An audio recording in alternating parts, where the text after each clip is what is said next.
Today I'm in Singapore Airlines business class lounge at Sydney Airport.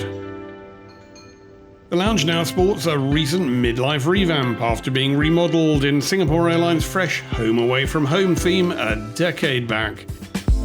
It's Sydney Airport's best Star Alliance lounge, offering a new coffee and cocktail bar, a great selection of food with Asian delicacies, free and fast Wi-Fi, a quiet room next to reception, and there are even productivity pods offering privacy and room to work.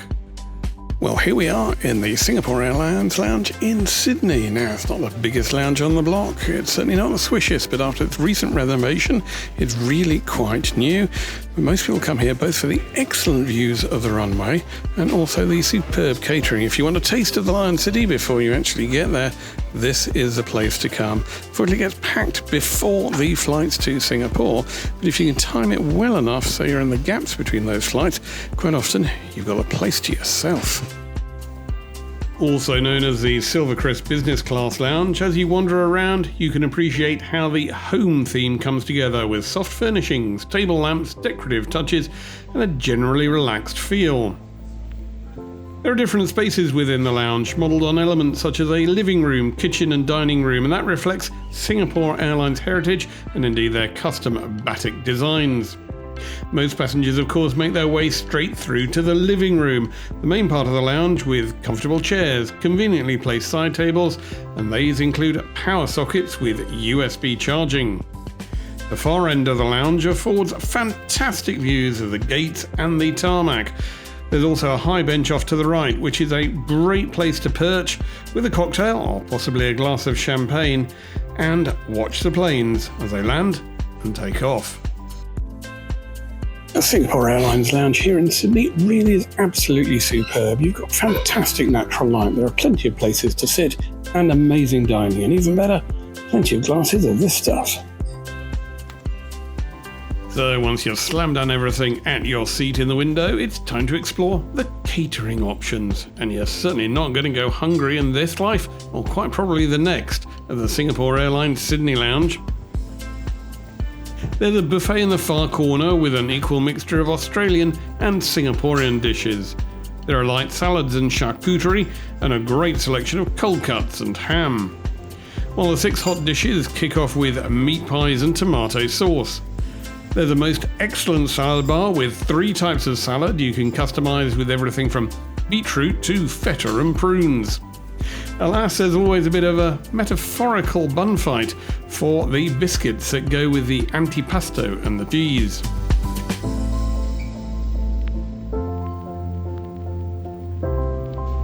Hot dishes are a delight that bring the full taste of the specialties from Singapore, with everything from fish head curry to Moroccan soy chicken and beef stroganoff. All are served with Singapore style or mee sam noodles and laska and dim sum.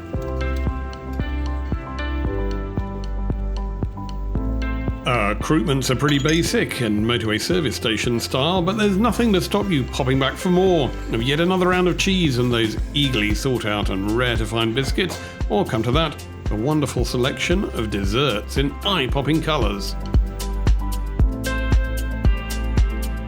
The all-day selection can include lentils and chickpea curry, pastéis and lots of dim sum, plus a wide range of antipasto with smoked salmon occasionally. However, don't miss the new coffee bar. Here in the mornings, staff will make up coffee on demand exactly as you want it, and they do a very good cappuccino.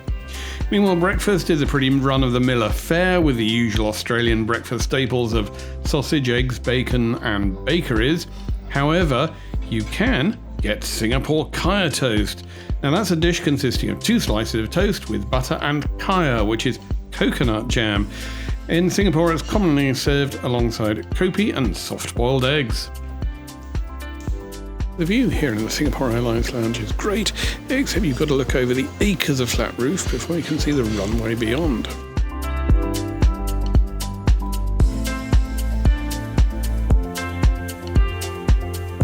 From that view, you can normally see your aircraft land and taxi to the gate while you enjoy a glass of finest of these sparklers.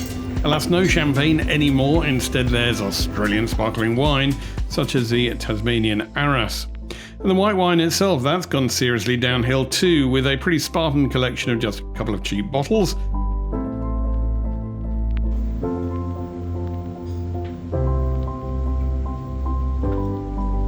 At least plenty of prune juice, and there's a good collection of Australian beer on the shelf above the wine, with everything from Byron Bay to Hawks and 50 Lashes, plus Tiger beer in bottles too.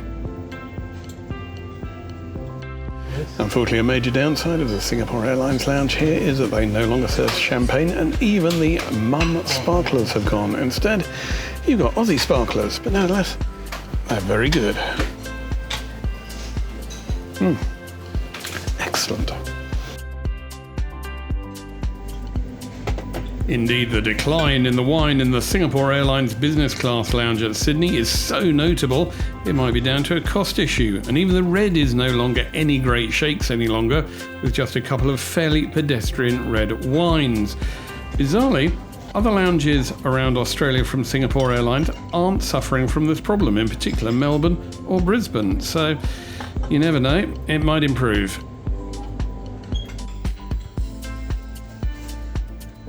One other highlight of the lounge is directly off the reception area, where there's a quiet but generally little used zone where you can sit with a cup of tea, because that's all that there is on offer in this tiny separate buffet here.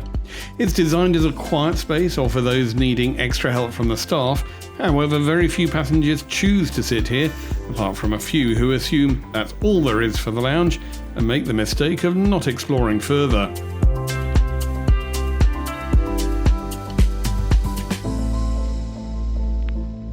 Round at the back of the main room, there's also another rack of chairs, and this area can be quite quiet too, and there's also another line of workpods, which few people seem to choose to sit at.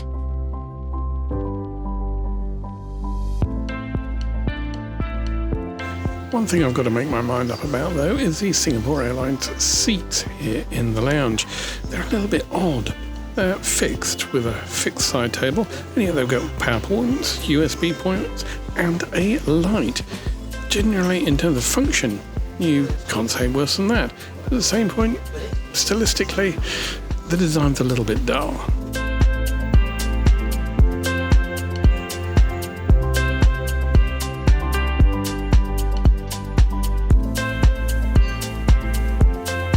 Singapore Airlines Sydney Silver Crest Lounge has pretty much got everything you would want from a lounge, except maybe a decent wine, but the food more than makes up for it, and in particular the fact that you can go back for 3 or 4 courses if you particularly choose to, and you can spend several hours in here as well, which during the day can be lovely and empty.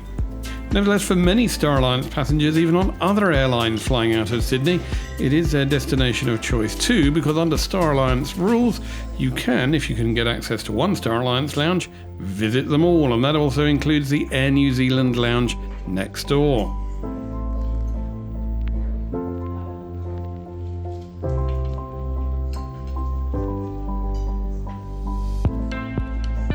So there you have it, the Singapore Airlines KrisFlyer Lounge at Sydney International Airport. I tell you what, not bad at all. It may be small, but the catering is excellent. And indeed, that catering is why many people will come into the lounge. The lounge isn't big by any means, and the banks of seats means it's more like a dentist's waiting room. Its compact size can also be a drawback, and it feels crowded in the peak morning hours. And while it doesn't match the standards of the flagship lounge in Changi, the lounge, however, is pretty good for a feed and enjoying the views before heading to the Lion City. So on the whole, the Silver Crest Lounge at Sydney International Airport is a decent outpost of Singapore Airlines.